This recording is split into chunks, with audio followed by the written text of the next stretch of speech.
Combo video. Yes. Here we go. It's a video about an air pump, about this guy, about multi-generational motorcycle riders, and how he bought this bike and how he's doing it right. Let's see how it turns out.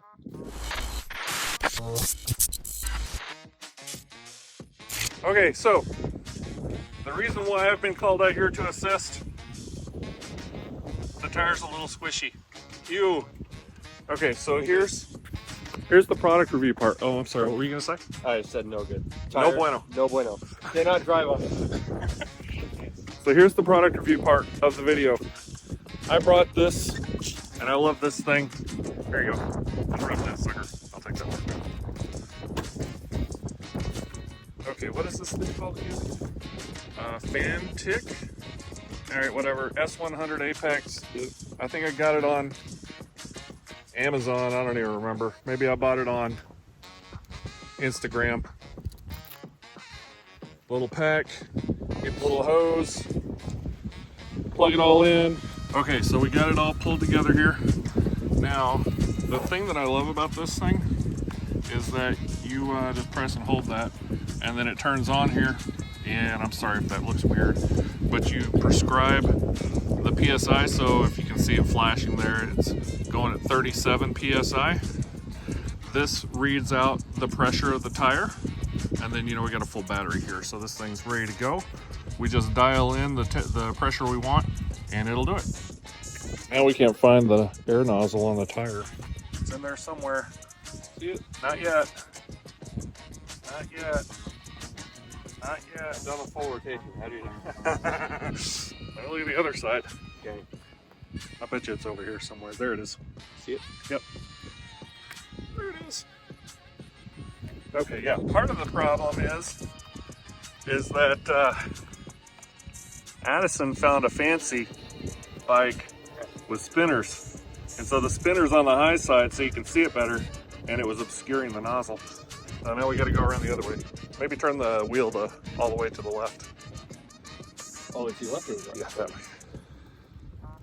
Make it a little easier to see the nozzle. Did I say left? I said left, didn't I? I was wrong. All right, go ahead. Do your thing. Yeah, that was really hidden with the spinner there. Yeah, they're assuming you're not going to do this very often. Oh, this tire is getting there. Yeah. Go replace it this season. Or, well, next season. Yeah. You just gotta, oh, look at that. Smarter than the average bear. That's screwed in? Yep. I don't know if I can get a good angle. You can do it. I got confidence in you. It's refusing to go in there straight. There, you know what you need one more thing. Crap. That worked. Now the camera's not on there. There we go. Now we're on it. The camera's working, the nozzle's on, and we're reading 3 pounds of pressure. That's not good. Not enough. Not enough. Okay, so I'm trying to remember what button to push to get it again. That one.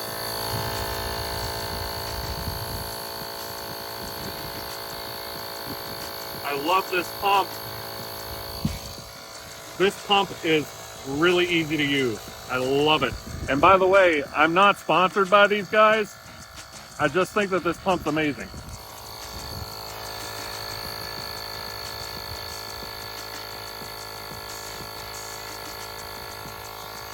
After some debate, we have elected to put it down to 32 pounds of pressure instead of 37, just in case. Correct. Safe than sorry. And then check out how it works here. It gets up to 32 pounds and then it just cuts off. It'll give it a little extra here. Toink. All done. That's one of the things I love about that pump is that it like does it all automatic. You don't have to get another tire gauge, check, you know, plug it in, try it, pump it up more, let some out. Just plug this thing in, tell it what to put in there, and it does it. It's amazing. It's like one of those things where I'm like, where have you been my whole life? All right, tire inspection was not what I would consider confidence inspiring. Correct. Not that safe. We found some things. Got some cracks inside the tread. And this thing was totally dead too. It was only 3 pounds of pressure inside of it. If a tire gives up all that air pressure, you know there's something wrong. So we're gonna get it back to the house. Yeah. Check it in the morning. Feel like maybe this one's an immediate replacement. Maybe. I will say it was flat when I got here, so it definitely had a lot of hours overnight to. Yeah, well, let's see what happens in the morning. Yeah, the other problem with those cracks, though, is they could give at any point and then you're done. Yeah. All right, so tell us about your bike, Addison. All right, what do we got here? All right, we have a 2001 Hayabusa. How many miles? 14,000 miles. 14,000 miles. Correct. 1,300 cubic centimeters. Correct. Big boy. Yep. What horsepower did it have new? New, you're looking at like 175. 175. Right now, probably not that. So tell us, because I think this is the most interesting part of the story. Yeah. Tell us your motorcycle ownership history. What other bikes have you owned? No other bikes. This is the first bike. Bike number one. Correct. So, Bike as number a result, he's doing this right, by the way, guys.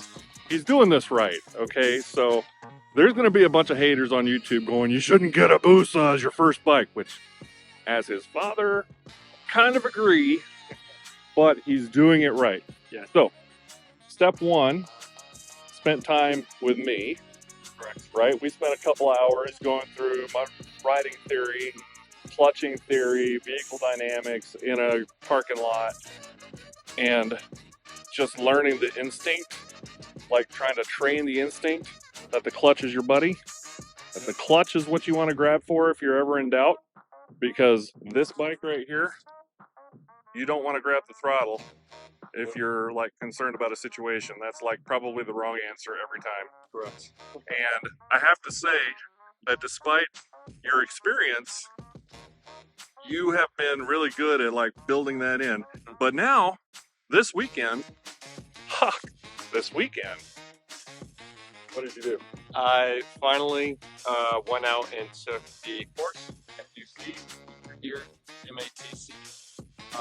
I took a driver's course. So, Riding Academy with Suburban Harley-Davidson. Correct. What was your instructor's name? Jay? Yeah, Jay. Jay? Yeah. Yeah, and Jay was awesome. He had a couple extra spots and let Addison join in. Yep. You took the online course, passed that, no problem. Yep. I assume you passed here? Correct. I passed the final test with one violation, and it was hitting. Actually, I didn't even hit it. I went around a cone doing Clip the cone. Yep. Other than that, though, I got my striking distance evaluation was above average. Nice. It's good. Yeah, everything else went good well. All on a Street 500. Yep, Harley-Davidson Street 500. So that's saying something. A little different than a Suzuki Hayabusa. Just a little bit. A little bit, yeah. Just a tiny less horsepower. Yeah. So like that's 175 new. I think a Street 500 new is probably like 40 horsepower. So it's like a whole sport bike less. Yeah. Sport bike that's 130 horsepower. Yeah. I think the main thing that I struggled with was throttle control and foot placement.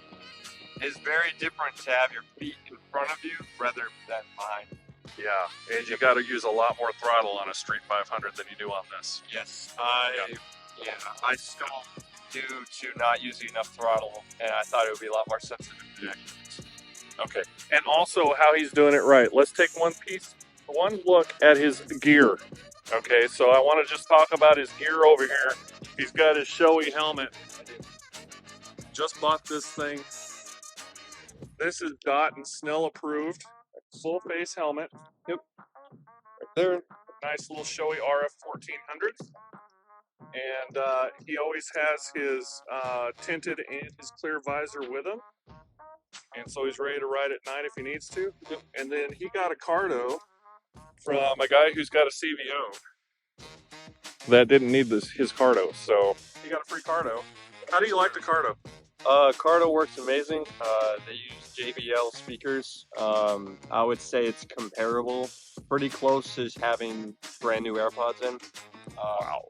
Yeah. That's good for like motorcycle helmet stuff. Correct. I mean, when you spend $400-500 on a system, you expect it to be good. So That's it, guys. Addison got his rider training done today. You got to see the air pump, which I'm not sponsored by those guys. And we didn't get to shoot this on a real camera. We're using my cell phone. So I'm not sponsored by Apple either, but I'm pretty sure Tim Cook is a subscriber to my channel.